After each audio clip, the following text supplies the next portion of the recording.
Becoming Strong, The New Chinese Foreign Policy by Yan Shutong. In March, China's top diplomat, Yang Jiechi, made headlines when he told U.S. officials at a summit in Alaska that they did not have the qualification to speak to China from a position of strength. Even after years of heightened tensions between Beijing and Washington, the remark seemed unusually harsh, especially coming from a seasoned diplomat. The setting, too, was noteworthy. Yang was speaking at the first high-level diplomatic meeting between China and the United States since U.S. President Joe Biden entered the White House. It seemed like an unmistakable warning to the new administration. At home, Yang's comments circulated widely on social media, resonating with a belief of many Chinese that their country has found its voice on the global stage. International media read the statement as reflective of a post-pandemic China, ambitious and outspoken in its claim to global leadership. Yang's statement did, indeed, reflect a paradigm shift underway in Beijing. China believes that its rise to great power status entitles it to a new role in world affairs, one that cannot be reconciled with unquestioned U.S. dominance. Beijing's initial hopes that a Biden administration would ease tensions with China have been dashed. Instead, it views Biden's attempts at isolating China diplomatically as a serious threat and is working on multiple fronts to make the country less vulnerable to U.S. aggression and pressure. Beijing's newfound confidence does not mean it will challenge Washington in every single domain. China rejects U.S. leadership on some issues, but as a developing country, it will limit competition to areas in which it feels it has an advantage, such as the fight against COVID-19, poverty reduction, trade, international infrastructure and development, digital payment systems, and 5G technologies, among others. Across the board, however, a post-pandemic China will make its voice heard with greater determination than before and will push back forcefully against any attempts to contain it. China's dual identity. To be the world's largest developing country, a popular moniker in Beijing, once meant that China's capabilities surpass those of its immediate peers. Nowadays, it means the country's power is second only to that of the United States. Consider the sharp contrast between Chinese success and American failure in the fight against COVID-19. China suffered the least among all major powers during the pandemic and is the only major economy to have grown over the past year. By the end of 2020, its GDP had reached 71% of U.S. GDP, up from 66% in 2019. And Chinese policymakers are confident that they will close the remaining gap in the coming decade. In their eyes, China has gone through the stages of standing up and getting rich and is now advancing to the stage of becoming strong. The U.S.-led unipolar order is fading away, its demise hastened by China's rise and the United States' relative decline. In its place will come a multipolar order, with U.S.-Chinese relations at its core. Until recently, Beijing viewed this once-in-a-century shift with unalloyed optimism, predicting a bright future for Chinese national rejuvenation. The turmoil of the Trump years, especially Washington's decision in 2017 to label China a strategic competitor, caused Chinese officials to dial down their enthusiasm. China's most recent 5-year plan strikes a more sober tone, listing opportunities in the realm of technology and development and warning of the instability fueled by unilateralism, protectionism, and hegemonism. Yet the bottom line, in Beijing's eyes, remains the same. China has become a global power that can meet the rest of the world on an equal footing. China's global reach still has its limits. Despite being a major power, China also thinks of itself as a developing country. And rightly so, considering that its GDP per capita remains far behind those of advanced economies. The International Monetary Fund puts China's 2020 GDP per capita at only $10,484, compared with $40,146 for Japan, $45,733 for Germany, and $63,416 for the United States. The developing country label is also meant to signal Beijing's geopolitical alignment. Even if China catches up with the West economically, the thinking goes, its loyalties will still lie firmly with the developing world. It will, as Chinese President Xi Jinping put it in a 2018 speech, forever belong to the family of developing countries. This dual identity will color all aspects of China's post-pandemic foreign policy. As a developing country, China still lacks the resources required of a true world leader, with globe-spanning responsibilities, especially in the military realm. As a great power, however, it will not follow the United States' lead, and on some issues, competition with Washington will be inevitable. Take the issue of ideological rivalry. On the one hand, China is anxious not to frame relations with the West as a new Cold War. Leaders in Beijing believe that Soviet-style ideological expansionism could trigger a backlash that might hinder their country's continued growth, and they do not expect their ideology to become as popular as Western liberalism is today. Hence, their insistence that China is a developing country, with Chinese characteristics. A phrase meant to imply that its political system and governance model cannot merely be exported to other countries. On the other hand, China will try to shape an ideological environment favorable to its rise, pushing back against the notion that Western political values have universal appeal and validity. The United States defines democracy and freedom in terms of electoral politics and individual expression, for example, whereas China defines them in terms of social security and economic development. Washington will have to accept these divergences of opinion rather than try to impose its own views on others. The same conviction will animate China's post-pandemic diplomatic strategy. Contrary to the common perception, Beijing does not reject multilateral rules and institutions out of hand. It will not, however, accept rules that the United States makes without consultation with China. Instead, Beijing's objective is for international norms to rest on a truly inclusive multilateralism. Such is the idea behind the China-based multilateral forums that Beijing has been building with a host of states and regions, such as its cooperation forums with African, Arab, Latin American, Pacific Island, and Southeast Asian states. From other major powers, meanwhile, Beijing expects treatment based on equality and mutual respect, as illustrated by its assertive retaliatory sanctions strategy. When the Trump administration imposed sanctions on 14 high-ranking Chinese officials over the disqualification of some Hong Kong lawmakers, China took revenge with sanctions on 28 American officials, including then-Secretary of State Mike Pompeo. Likewise, Beijing quickly retaliated against British and EU sanctions over the Xinjiang issue. On both of these matters, the Chinese government considers any sanctions or criticism of its policies as interference in its internal affairs. China's economic policies are shifting too, impelled both by the pandemic, which revealed the vulnerability of global supply chains, and by U.S. attempts at economic decoupling. In fact, the Chinese government believes that protectionism, a slowing world economy, and shrinking global markets will outlast the pandemic. Under a new dual circulation strategy, which was unveiled at a high-profile Chinese Communist Party meeting in May 2020, Beijing therefore aims to lessen its dependence on foreign markets. The goal is to shore up China's massive internal market and to build robust domestic chains of supply, distribution, and consumption, thus reducing the country's vulnerability to outside economic pressure, especially from the United States. Science and technology will be at the center of this effort, laying the groundwork for future development.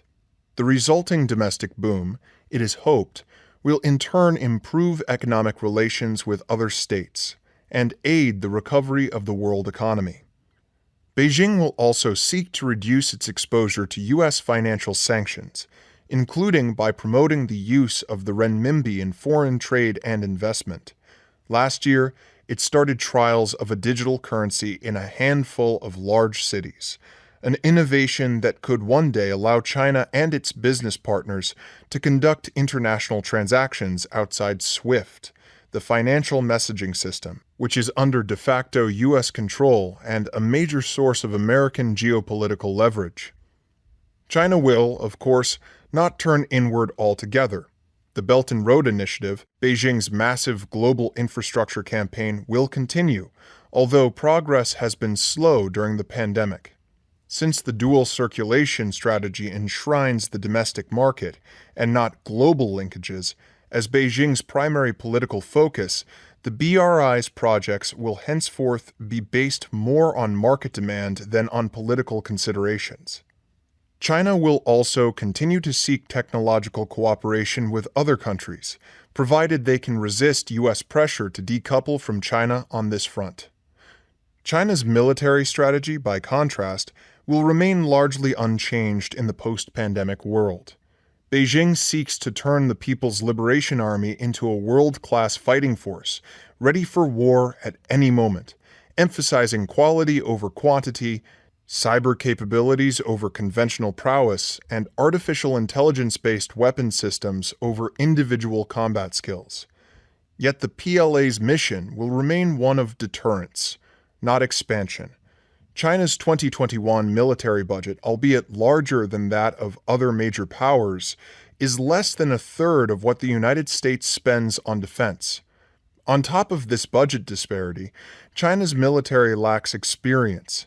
The PLA has not been involved in a shooting clash since 1989 and has not fought a real war since 1979. As a result, Beijing remains wary of direct military confrontations and will continue to reject military alliances, which could drag it into an unnecessary war. For the same reason, China has been careful not to let territorial conflicts in the South China Sea and on the Sino-Indian border escalate into live-fire clashes. A healthy competition. Biden's election initially raised hopes among Chinese officials and media that Washington's China policies were due for a fundamental rethink. That optimism quickly faded. Instead of a radical break, Biden's policies to date are in many ways a continuation of his predecessor's confrontational approach. As a result, U.S.-Chinese relations are unlikely to grow any less tense or competitive than they have been in recent years. The Biden administration's forays into exclusive multilateralism, that is, its attempts to form issue-based coalitions in opposition to China on technology and human rights, are bound to be a particular source of tension in the years ahead. Beijing views this as the most serious external threat to its political security and the biggest obstacle to its national rejuvenation. U.S.-led anti-China technology coalitions are an obstacle on China's path to technological superiority, and similar ideological coalitions will encourage secessionists in Hong Kong, Taiwan, Tibet, and Xinjiang. Both involve core interests on which China will not make concessions. To counter U.S. attempts at forming such coalitions, Beijing has already begun shoring up its bilateral strategic partnerships. Within weeks of the public clash between American and Chinese representatives at the Alaska summit earlier this year, Beijing embarked on an extensive diplomatic campaign, dispatching its defense minister to the Balkans and its foreign minister to the Middle East, where the latter official signed a 25-year strategic cooperation agreement with Iran and pledged $400 billion in Chinese investment in the country. At home, China received foreign ministers from Indonesia, Malaysia, the Philippines, Singapore, and South Korea, and signed a joint statement with Russia that, in a departure from tradition, omitted the usual assurances that Chinese-Russian cooperation does not target any third party. In the years ahead, Moscow is likely to be an important partner of Beijing's in pushing back against the politicization of human rights issues and in promoting alternative models of democracy and non-ideological multilateralism. Xi also sent the North Korean leader Kim Jong-un a message stating his willingness to further consolidate Beijing's relations with Pyongyang. Beijing still hopes it can confine tensions with Washington to the economic realm and avoid an escalation to military clashes. Yet the risk of a conflict over Taiwan, especially, is growing. Beijing's most recent 5-year plan reiterates its commitment to pursuing peace and prosperity across the Taiwan Strait, a policy that has long prevented a potential U.S.-Chinese war over the island. Although China has not given up the principle of peaceful unification to date, it may abandon it if Taiwan announces de jure independence. The more other countries support Taiwan's secessionist policies, the more the PLA will carry out military exercises to deter Taiwan.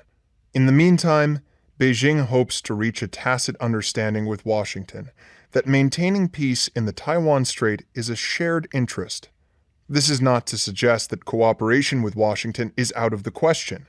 Beijing has expressed its willingness to play an active role in reforming global governance regimes, in aiding the global economy's post-pandemic recovery, and in tackling transnational challenges in concert with Washington. Xi Jinping, China's climate envoy, has already met with his U.S. counterpart, John Kerry. Chinese Foreign Minister Wang Yi has signaled that China does not oppose the Biden administration's efforts to relaunch the 2015 Iran nuclear deal. And U.S. and Chinese diplomats have discussed plans for each side to recognize the other's COVID-19 vaccinations for the purposes of overseas travel. Meanwhile, China is open to trade negotiations based on the so-called Phase 1 agreement signed by the Trump administration in 2020, and even some U.S. officials, such as Tom Vilsack, the Agriculture Secretary, have noted that China has so far made good on the promises made in that agreement. Even if competition carries the day, it would be best thought of as a race, not a boxing match. Each side is doing its best to get ahead, but neither has any intention of destroying or permanently changing the other. In 2019, prior to becoming high-level national security officials in the Biden administration, Kurt Campbell, the National Security Council's top Asia official, and Jake Sullivan, now the National Security Advisor, argued as much in these pages. The basic mistake of engagement, they wrote, was to assume that it could bring about fundamental changes to China's political system, economy, and foreign policy. A more realistic goal, they continued, was to seek a steady state of clear-eyed coexistence on terms favorable to U.S. interests and values. That view is not too far removed from Wang's hope that both sides should engage in healthy competition, based on improving oneself and illuminating the other side, rather than mutual attacks and a zero-sum game. If neither Beijing nor Washington intends to subjugate the other, their rivalry will be fierce, but milder than the existential great power struggles of the 20th century. New battlegrounds. How will such competition play out in practice? It will, for one, unfold on novel battlegrounds, chief among them cyberspace. As the digital sphere takes over more and more of people's lives, cybersecurity will become more important than territorial security. Already, the digital economy is growing rapidly as a share of major powers' GDPs, making it an essential source of national wealth. The race for leadership on 5G and 6G telecommunications networks will increasingly shape the contest, and for the time being, China seems to be in the lead. By February 2021, Chinese companies, including the technology giant Huawei, accounted for 38% of approved 5G patents, compared with around 17% for U.S. companies. In other areas, however, American digital platforms remain ahead of their Chinese counterparts, and U.S. digital platforms account for some 68% of the global digital economy in terms of market capitalization, compared with just 22% for Chinese companies. Meanwhile, international cooperation will increasingly take the form of issue-specific coalitions, instead of truly international or even regional institutions. At times, Beijing and Washington might belong to some of the same clubs. For example, when it comes to the non-proliferation of cyber weapons and certain kinds of artificial intelligence tools. In the long run, the digital superpowers could even have a shared interest in introducing and enforcing some international tax regulations to protect their own companies from being overtaxed by other countries. For the most part, however, China and the United States will build rival teams, with other countries deciding which to join on a case-by-case basis, depending on which arrangement best serves their national interests. Most governments will welcome this trend, having already adopted hedging strategies to avoid picking sides between the two powers. Of course, a club-based international system will bring complications of its own. A country that joins some coalitions led by Washington and others led by Beijing will be a less trustworthy partner for both powers. It could also become common for members of the same coalition to punish one another for actions required by their membership in other clubs. For instance, both Australia and China are members of the Regional Comprehensive Economic Partnership, a trade agreement among a dozen states in the Asia-Pacific, yet disputes over human rights recently led Australia to cancel its BRI deal with China, which responded by suspending an economic dialogue between the two countries.